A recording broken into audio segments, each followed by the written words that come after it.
Ricky Casso. The name itself sent shivers down spines in Northport, Long Island, but it was his moniker, the Acid King, that truly painted a picture. This wasn't a title earned through noble deeds or benevolent leadership. It was a crown bestowed by the desperate, the searching, the lost youth of the early 1980s. Casso always had the LSD. He was the go-to source, the teenage Pied Piper of psychedelic trips. His reputation was built on a steady supply of hallucinogens, a currency that bought him a twisted form of respect among a certain crowd. He moved through the suburban landscape like a phantom, always on the edge. This was a time of transition, of underlying anxieties. The Reagan era was dawning, bringing with it a veneer of prosperity, but beneath the surface, discontent simmered. For some teenagers in seemingly idyllic towns like Northport, life felt hollow. They sought escape, meaning, or perhaps just oblivion. Ricky Casso offered one path, a journey paved with colourful tabs of acid. He became a focal point for those disillusioned with the mundane, those drawn to the fringes. His influence, fueled by drugs, began to grow, casting a long, dark shadow over the community, a shadow many didn't recognize until it was far too late. The title Acid King was more than just a nickname, it was an identity. It defined Casso in the eyes of his peers and eventually in the eyes of the world. It spoke of a lifestyle steeped in chemical alteration, a reality constantly warped and reshaped by powerful substances. This was not the world of high school dances and football games for Ricky. His kingdom was found in darkened woods, abandoned cars, and anywhere else he could share or sell his wares. He was a king ruling over a court of temporary highs and inevitable crashes. A ruler whose reign would end in unimaginable horror. Few could have predicted the terrifying depths to which the Acid King would sink. His story began like many others, with youthful restlessness, but his path diverged sharply, leading him down a rabbit hole of addiction and dark fascinations. The crown he wore was heavy, laden with the weight of expectation from his followers and the crushing burden of his own escalating habits. Northport, a quiet village on Long Island's North Shore, was about to become infamous. Its name forever linked with Ricky Casso, the boy who called himself a king and delivered a nightmare. Before the drugs, before the occult, before the unspeakable violence, Ricky Casso was just a kid. His parents, both school teachers, remembered him as energetic, athletic, even the greatest kid in the world. There was a spark in him, a vibrancy that promised a different future. He played sports. He was active, and for a time he seemed like any other boy growing up in a comfortable suburban environment. This image of youthful innocence, however, would become a stark and tragic contrast to the darkness that later consumed him. The potential was there, but so too were vulnerabilities that would be cruelly exploited. The change was gradual at first, then alarmingly swift. The early whispers of rebellion, common in many teenagers, began to take on a more serious tone. It started, as it often does, with experimentation. Marijuana and hashish were his first forays into the world of altered states. These were gateways, not destinations, but they opened a door he would step through with increasing frequency. The energetic athlete started to fade, replaced by a youth who seemed more interested in challenging authority and exploring the forbidden. This was the beginning of his descent, the initial steps on a path from which there would be no return. His parents, loving and concerned, saw the shifts in his behavior. They saw the boy they knew slipping away. The early drug use wasn't just a phase, it was a symptom of a deeper turmoil, a growing chasm between Ricky and the conventional world. He was searching for something, perhaps an identity, perhaps an escape from pressures real or imagined. The drugs offered a temporary reprieve, a fleeting sense of belonging or power, but each high was followed by a deeper low, pulling him further from the bright promise of his early years and closer to the abyss. The community around him, the schools, the local hangouts became a backdrop for his burgeoning struggles. Teachers noted his increasing insubordination. Friends saw him drifting towards a rougher crowd. The greatest kid in the world was transforming, his innocence eroding under the influence of substances and a changing worldview. The foundation of his later notoriety was being laid brick by brick with each new drug tried, each rule broken, each step taken away from the light and into the gathering shadows of his own making. His early life became a poignant what-if. The initial experimentation with softer drugs quickly morphed into a voracious appetite for more potent reality-bending substances. LSD became a staple, the drug that would earn him his infamous nickname, but it didn't stop there. PCP, or angel dust, a powerful and unpredictable hallucinogen known for inducing paranoia and aggression, entered his repertoire. This marked a significant escalation. His drug use was no longer recreational, if it ever truly had been. It was becoming a defining feature of his existence, a relentless master he seemed increasingly unable or unwilling to disobey. The spiral was tightening around him. As his addiction deepened, his behavior deteriorated dramatically. The insubordination that teachers had noted earlier escalated into open defiance. He became entangled in petty crimes, including house burglaries, to fuel his habit. Encounters with the police became more frequent, almost routine. The structure of school life crumbled beneath him. He dropped out, severing one of the last ties to a conventional future. His parents, desperate and heartbroken, watched their son transform into a stranger, someone they barely recognized, someone increasingly lost to the chemical haze that enveloped him. His parents, both educators, poured their resources and hopes into trying to pull him back from the brink.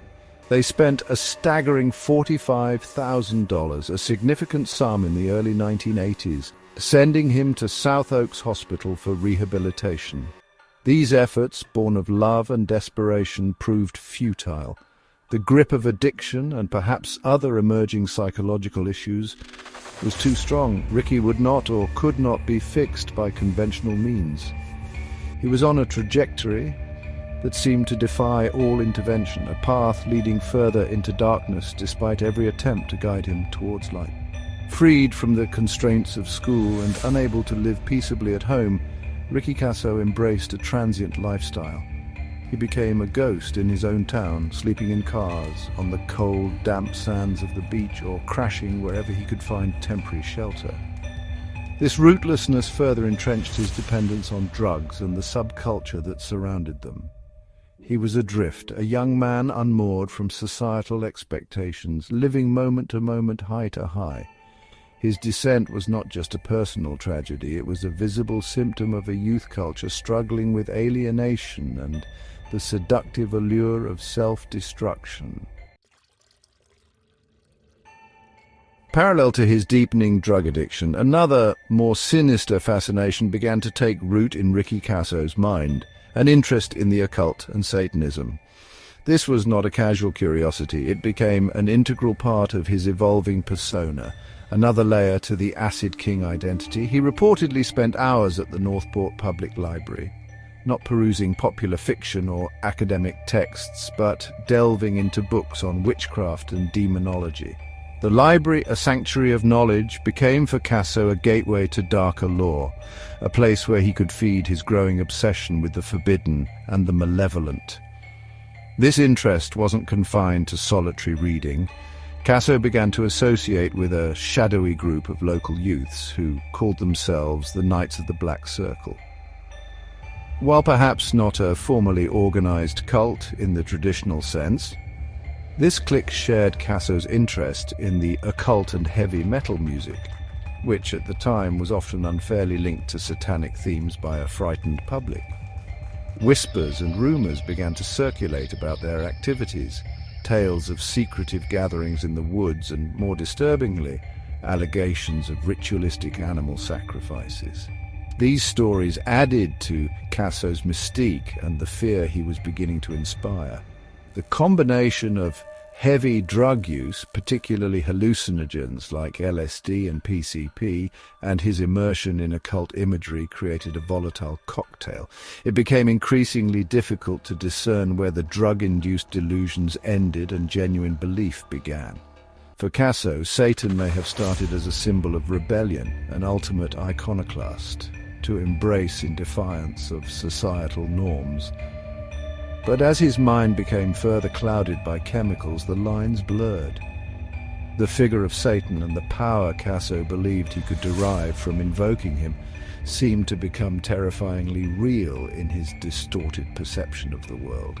This growing preoccupation with Satanism provided a dark narrative framework for his increasingly erratic and antisocial behavior. It offered a perverse sense of power and purpose to a life that was otherwise spiraling out of control. The Acid King was not just a drug dealer anymore. He was beginning to see himself, or at least project himself, as a disciple of darkness. This self-styled allegiance to evil would have horrifying consequences, transforming teenage angst and drug-fueled rebellion into something far more malevolent and ultimately deadly. The stage was being set for a tragedy that would shock a nation.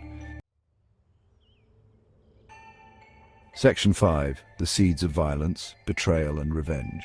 The path to murder is rarely a sudden leap. It is often paved with smaller grievances, escalating tensions, and a mind primed for violence. In the case of Ricky Casso and Gary Lauwers, the catalyst for the horrific events that followed was, in many ways, depressingly mundane, a drug-related dispute. On April 21, 1984, roughly 2 months before the murder, Gary Lauwers allegedly stole 10 bags of PCP, or angel dust, from Ricky Casso.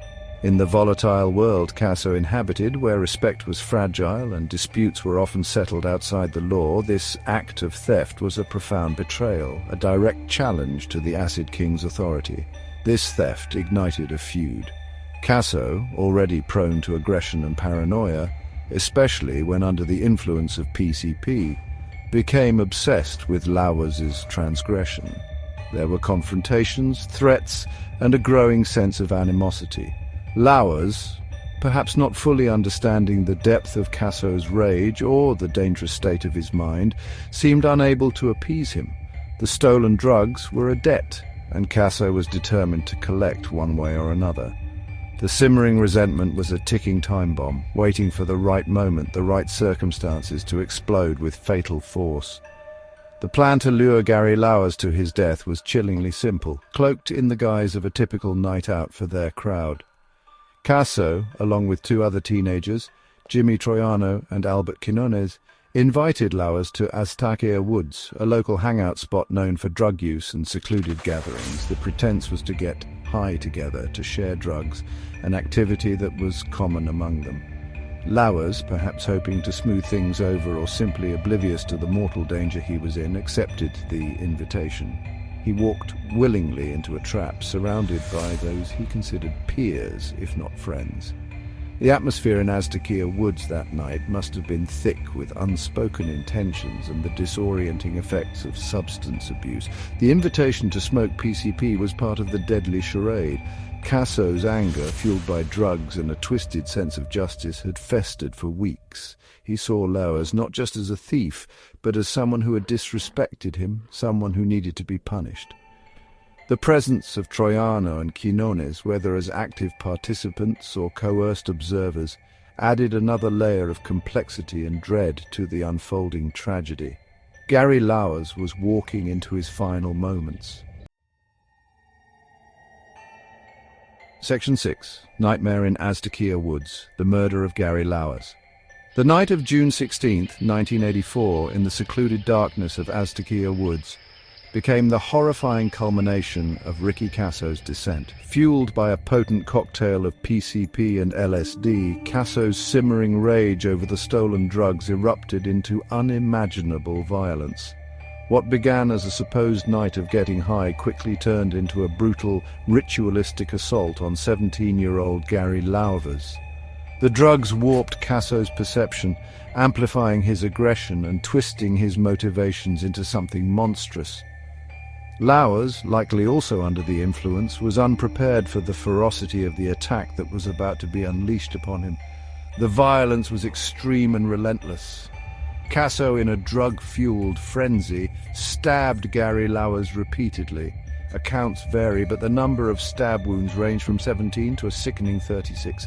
Each thrust of the knife was an expression of Casso's rage and his perceived betrayal. The attack was personal, brutal, and prolonged, suggesting a deep-seated fury that went beyond a simple dispute over stolen drugs.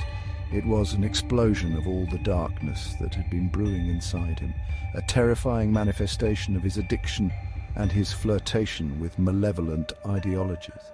The horror did not end with the stabbings. In a particularly gruesome act, Casso gouged out Lauer's eyes. This act, beyond its sheer brutality, carried symbolic weight, perhaps a twisted attempt to silence or blind his victim even in death. During the horrific ordeal, Casso reportedly taunted Lauers, demanding that he profess his love for Satan. "Say you love Satan?" Casso screamed. Lauers, in his final desperate moments, refused. His reported reply was a heartbreaking testament to his last vestiges of self. "I love my mother." This defiance in the face of pure evil added another layer of tragedy to his senseless murder. After the killing, Casso didn't immediately flee or hide in shame. Instead, he reportedly bragged about the murder to other teenagers, chillingly claiming it was a human sacrifice to Satan. He even led some of them to view Lauer's decomposing body in the woods. This brazenness, this apparent pride in his horrific actions, underscored how far removed from reality Casso had become. The murder of Gary Lauers was not just a crime of passion or a drug deal gone wrong. In Casso's warped mind, it had become a dark ritual, an offering to the malevolent forces he believed he served. Section 7. Satanic Panic, a Nation Gripped by Hysteria. The murder of Gary Lauers did not occur in a vacuum. It exploded onto the public consciousness during the early to mid-1980s, a period rife with a growing, often irrational fear known as the Satanic Panic. Across the United States, communities were swept up in anxieties about alleged satanic ritual abuse, devil worship, and hidden cults preying on children. Heavy metal music, fantasy role-playing games like Dungeons and Dragons, and any imagery deemed occult were often cited as gateways to demonic influence. Ricky Casso's crime, with its reported satanic overtones, became a lightning rod for these widespread fears. The media, ever eager for a sensational story, seized upon the Casso case. Headlines screamed of ritual murder and teenage Satanists. The narrative quickly formed. Casso, the Acid King, was not just a drug-addled killer, but a devoted disciple of Satan who had sacrificed his friend in a demonic rite.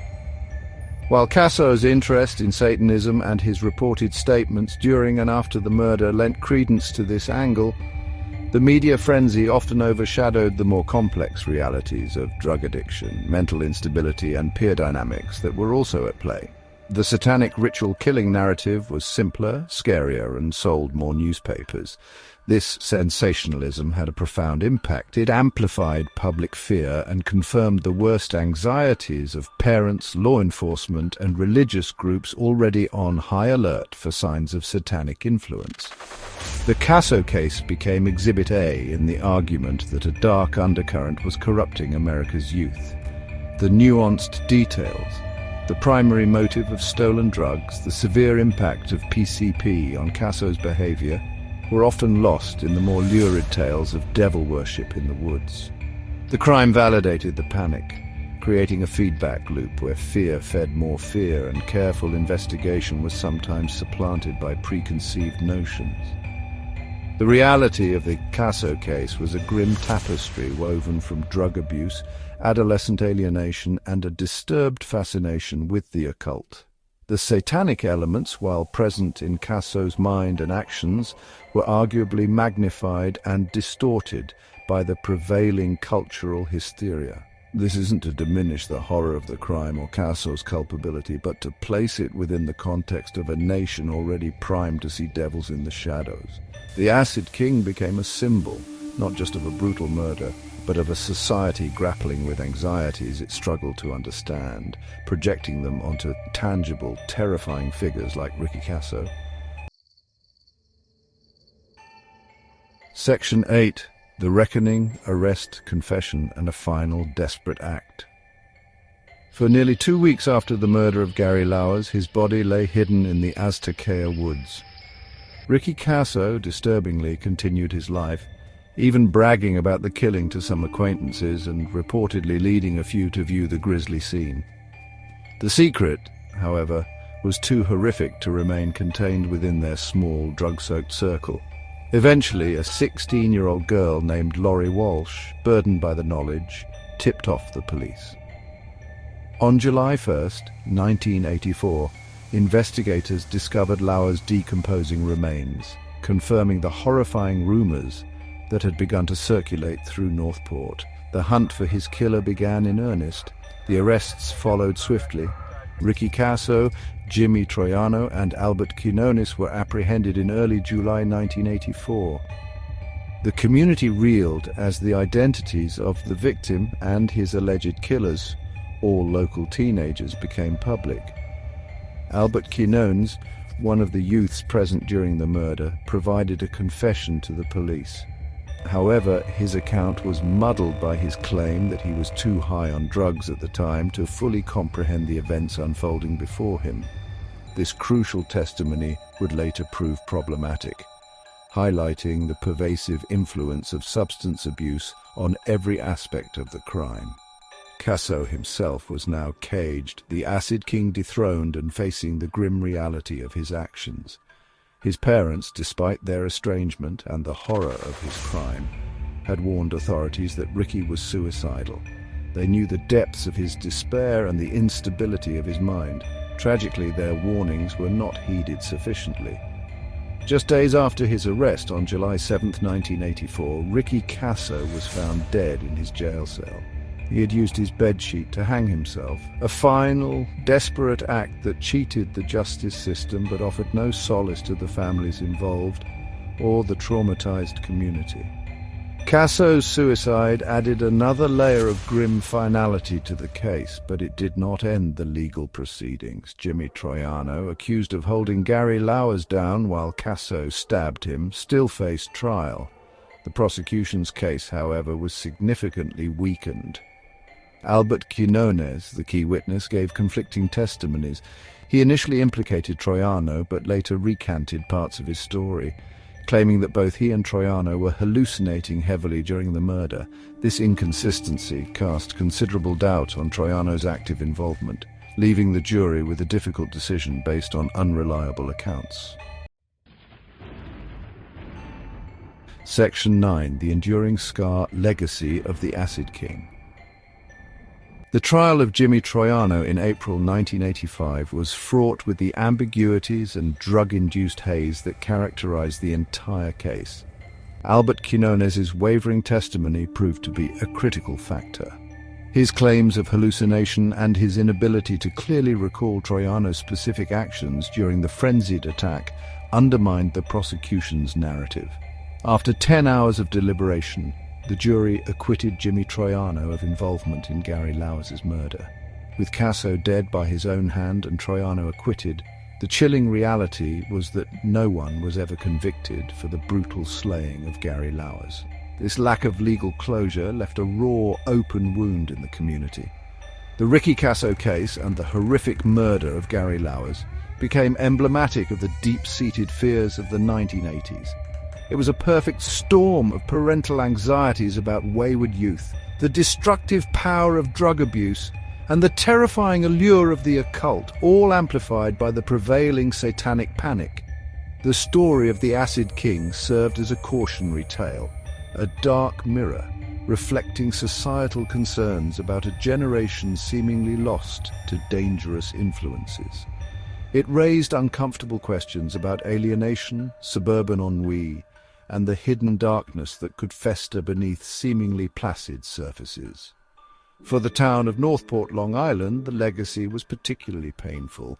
It became known as the site of a satanic murder, a label that overshadowed its quieter, more pleasant realities. The Aztakea Woods, once a teenage hangout, was forever tainted by the memory of the violence that occurred there. The case forced the community to confront the uncomfortable truth that such horrors were not confined to distant cities or troubled inner-city neighborhoods. They could erupt anywhere, even in their own backyards, among their own children. The sense of safety and innocence was irrevocably shattered for many. Decades later, the story of Ricky Kasso, the Acid King, continues to resonate, a chilling chapter in true crime history. It remains a subject of books, documentaries, and discussions, prompting analysis of whether Kasso was a uniquely malevolent individual, a product of his drug-addled environment, or a symbol of a broader cultural malaise. The case highlighted the devastating consequences of unchecked drug abuse, the dangers of sensationalized media narratives, and the lasting trauma inflicted upon victims, families, and entire communities. The shadow of the Acid King lingers, a stark reminder of a nightmare that became all too real.